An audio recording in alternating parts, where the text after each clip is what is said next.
Terima kasih kepada semua para follower di channel saya ini. Tanpa follower, maka channel ini tidak ada apa-apanya. Nah, saya sangat terima kasih kepada yang bertanya dan juga yang memberi tanggapan, saling memberi support ya, saling membantu, dan juga bertanya juga data-data yang lain. Nah, ini sangat menghidupkan channel saya ini ya. Nah, ini ada pertanyaan dari Ibu Enik Purwati. Dia punya anak laki-laki 3,5 tahun, beratnya 11,6, tinggi badannya 89. Nah, juga ada tanggapan nih dari Ibu Ainun Aye, anak mama. Nah, ini saling melengkapi data-datanya ini. Nah, tadi saya udah ringkas ya. Nah, dari data yang ada, anaknya Ibu Enik ini susah makan ya, pilih-pilih makan, sehari makannya 2 kali. Ya, tentu aja ini kecil ya. Nah, dari data yang ada nih, dari jenis kelamin, umur, berat badan, tinggi badan. Nah, saya ukur ternyata ini stunting ya. Nah, berat badan, tinggi badan di bawah -2 standar deviasi. Tidak semua stunting, tidak semua anak pendek stunting ya. Nah, jadi mesti diukur lagi nih. Jadi saya ukur, ternyata umur untuk tinggi badannya ini lebih besar dibandingin umur berat badannya. Nah, jadi kita juga mesti tahu ya, tidak semua anak pendek itu stunting. Nah, kalau anak pendek bukan stunting, kecerdasannya itu ya tidak terganggu ya. Tapi kalau stunting itu sangat terganggu.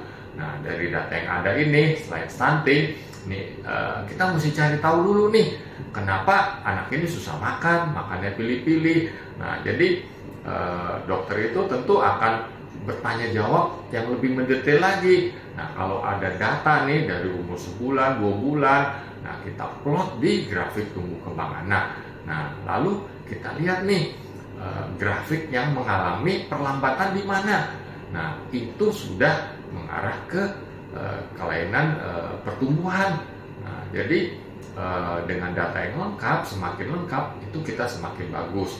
Nah, ini buat para orang tua nih, coba belajar plot di grafik tumbuh kembang anak, dan begitu mengetahui adanya perlambatan, meskipun anak beratnya naik tapi lambat, nah itu udah lampu kuning.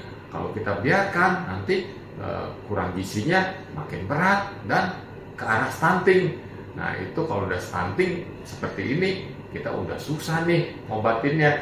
Nah, jadi mesti periksa darah, urin, cek telinga, apakah ada infeksi atau enggak, di urinnya ada infeksi atau enggak, nah di darahnya ada anemia enggak, atau ada kekurangan zat besi atau enggak, ada kelainan di tiroid atau enggak.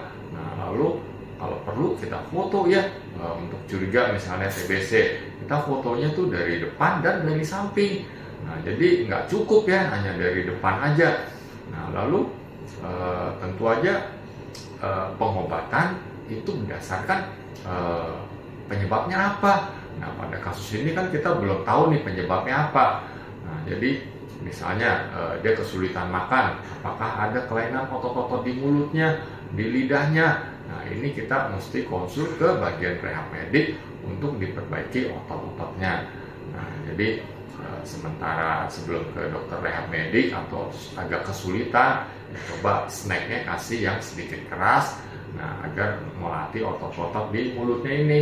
Lalu kita masak lidahnya ya, kita cuci tangan dulu pakai sabun. Nah, lidahnya kita masak, misalnya lidah ya kita masak pelan-pelan. Kalau dia lawan ya kita tahan ringan. Lalu kita pijit-pijit mulutnya juga. Lalu kasih mainan yang prinsipnya meniup. Ya misalnya kita bikin air sabun ya, bikin pakai kawat, kita tiup di halaman. Nah, itu untuk melatih otot-otot mulutnya, atau periwitan, trompet ya. Nah, jadi segala macam mainan yang prinsipnya meniup untuk melatih otot-ototnya.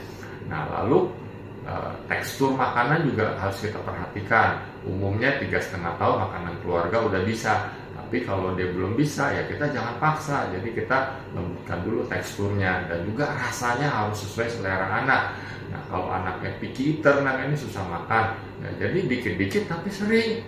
Nah, tapi kalau bukan picky eater ya cukup 3 atau 4 kali untuk mengejar ketinggalannya. Tapi kalau picky eater bisa 5 kali, 6 kali.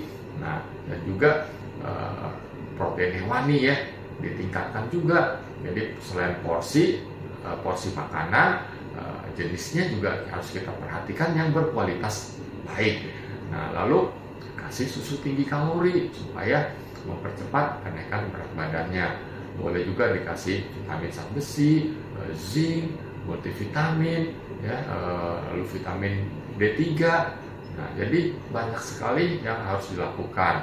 Karena ini udah stunting, coba ke dokter anak terdekat, diskusi lagi, kalau perlu dibentuk tim agar penyelesaian kasus anak ibu ini menjadi lebih bagus lagi. Ya, karena kalau udah stunting nanti otaknya terganggu, kualitas anak di kemudian harinya juga terganggu. Nah, semoga dapat menjawab ya.